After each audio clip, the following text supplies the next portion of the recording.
Hello everybody, it's Take the Gates, and it is March 14th, 2014, and I just came across this story, and many of you may have known or heard about LIBOR, which is the London Interbank offering rate that was used to actually crash most of the monetary systems around the world. The Bank of England is in Parliament today, it was a few days ago, and they were giving testimony, and during the testimony, one of the people investigating, I think his name is Tyrie, was questioning them, and I'm going to go ahead and read the exchange so you can get the gist of this. A bombshell came from the following exchange between the chair of Treasury Select Committee, Andrew Tyrie, and a very frightening appearing Paul Fisher, the executive director of markets at the Bank of England, who had served in that position since 2009. Apparently neither Parliament nor the public knew prior to this exchange that the records of the pre-crisis year of 2007, the financial collapse in 2008, and the monetary policy maneuvers in subsequent years to prevent another Great Depression, had been destroyed in one of the world's most important financial centers, not to mention the fact that the critical recordings potentially relevant to the foreign exchange probe are now also gone. Tyrie's asking the questions. The MPC, Monetary Policy Committee records, might be of interest one day to historians about the inception of qualitative easing. MPC records used to be recorded and transcribed when the MPC was created. Is that still the case, Mr. Fisher? And I can't get over how much MPC sounds like the main character from the original Tron series, but here's Fisher. They are not transcribed, they are still recorded, so that the secretariat can go back and check any discrepancies between the minutes and what people may have said.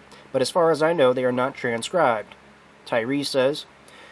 And they're not stored? Fisher says. The recordings are not kept once the minutes are published. Tyrie says in a booming, outraged voice. The recordings are destroyed! Why? And Fisher replies, because we have one copy of the minutes, that's the one that's published, and there are not alternate versions.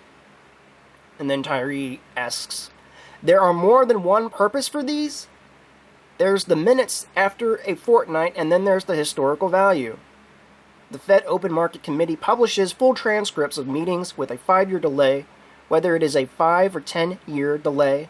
Certainly, these are of huge historical significance. Why aren't you putting something similar in place? Fisher then replies, this goes back to when the committee first started. They initially did try to make transcripts unsuccessfully. And then Tyrie returns, what do you mean unsuccessfully? It was very hard to actually physically transcribe the tapes in any way which made any sense in any terms of the written material, says Fisher. And then Tyrie replies, is that because you're shouting and throwing things about? Most organizations manage to transcribe a record. Even the House of Commons manages to do it on a good day. And then Fisher replies, I'm trying to explain what I know of it. My understanding is that people talking very free-flowing discussion, and they couldn't make a sensible transcript.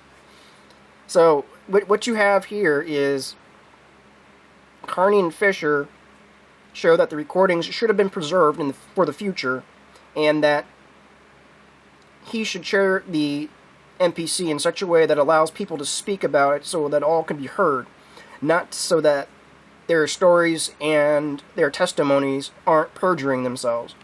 So they transcribe a record, it goes to a secretary, the secretary views the transcripts, and then basically takes a hammer to it to make it monkey wrench into the holes that they want their stories straightened out to be. As you can see here, Carney appeared to be attempting to suppress amusement during the exchange between Tyrie and Fisher, and then breaking out in a full smile when Tyrie suggested that the meetings of the MPC were something of a free-for-all. His amusement may stem from the fact that he has been in the Bank of England for less than 10 months and can hardly be blamed for the long-term practice of destroying records. Carney is a former Goldman Sachs banker who went on to become the the head of the Bank of Canada and serves in that position during the financial crisis. He is the first non-Briton to head the Bank of England in more than a 300-year history.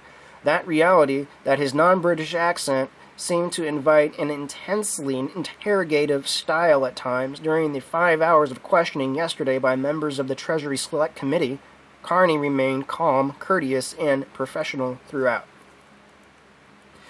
And if it's clear to anyone, it says that the Bank of England is attempting to clone itself into a Fed. So the market will become federalized. Now, as a questionable ideas might be given the full transcripts that have been released by the Fed for the crisis years that show that they had blinders on in terms of the depth of the crisis.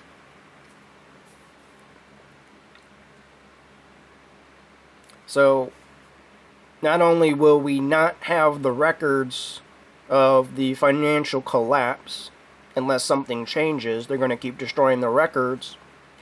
They are going to match up their stories so that they can get away, scot-free. And I will include the link in the description. Please comment, rate, subscribe. Signing out. TakeTheGate at WordPress.com.